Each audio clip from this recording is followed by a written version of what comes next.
দুৰ্ভাগ্যজনক কথা আমাৰ স্থানীয় বিধায়ক তথা আমাৰ অসমৰ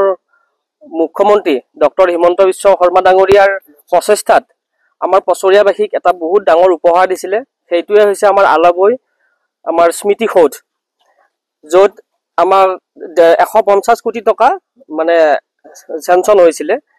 কিন্তু কামটো শেষ কৰিব দিছিলে 2.5 বছৰত কিন্তু ৰেংক প্ৰজেক্ট অফ ডেভেলপমেন্ট বুলি এটা কোম্পানীয়ে যেহেতু আমাৰ কাম চেন্নাই কোম্পানী এটাই আমাৰ এই কামখিনি লৈছিলে তেখেতসকলৰ লেহেমীয়া গতিৰ কাৰণে আজি 2.5 বছৰত এই কামখিনি উলিয়াব পৰা নাই গতিকে আমি মুখ্যমন্ত্ৰী মহোদয়ক জনাব বিচাৰো যে অতি সোনকালে আমাৰ এই কামখিনি কমপ্লিট কৰি আমাক ৰাইজৰ মাজত যাতে উলিয়াই দিয়ে এইখিনি আমি আশা কৰিছো কামখিনি লেহেমীয়া হোৱাৰ কাৰণে আমি খুব দুখ প্ৰকাশ কৰিছো লেহেমীয়া এটো কাৰণে হৈছে যে মানে লেবাৰৰ অভাৱ আৰু তেখেতসকলে মান্থলি পেমেন্ট ক্লিয়াৰ নকৰে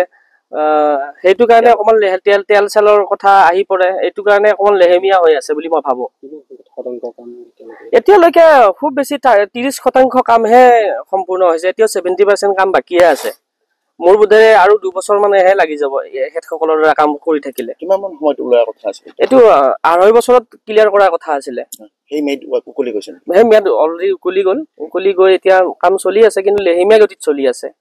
এতিয়া মুখ্যমন্ত্ৰী মহোদয়ক আহ্বান জনাইছো তেখেতে যেন অকমান আমাৰ সুদৃষ্টিৰে এই কামখিনি বিষয়ে তদন্ত কৰে এই কাম মানে এইটো এটা আমাৰ পছৰিয়াবাসী নহয় অসমবাসীৰ এটা গৌৰৱৰ ঠাই ইয়াত যি নেকি এই দিনত আমাৰ আহোমৰ 2015 মোগলৰ হাতত মানে শহীদ হৈছিল আৰু সেই উপলক্ষে মানে কি এটা আমাৰ মুখ্যমন্ত্ৰী ডক্টৰ হিমন্ত বিশ্ব শৰ্মা দেৱে এখন হেংদাঙৰ লগতে গোটেই এখন ধুনীয়া স্মৃতি সৌধ নিৰ্মাণৰ কাৰ্যসূচী হাতত লৈছিল আৰু এই কাৰ্যসূচীটো মানে কামটো কৰিছিলে আমাৰ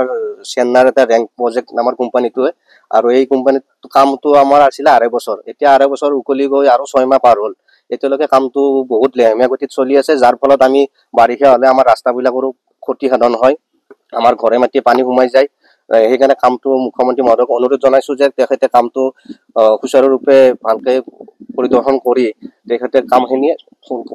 মানে সোনকালে যাতে আগুৱাই নিব পাৰে আপুনি বিচৰা বাতৰি পাব কেৱল নিউজ 18 এপত নিউজ 18 এপ ডাউনলোড কৰিবলৈ স্ক্যান কৰক এই QR কোড গুগল প্লে ষ্টৰতো পাব এই নিউজ 18 এপ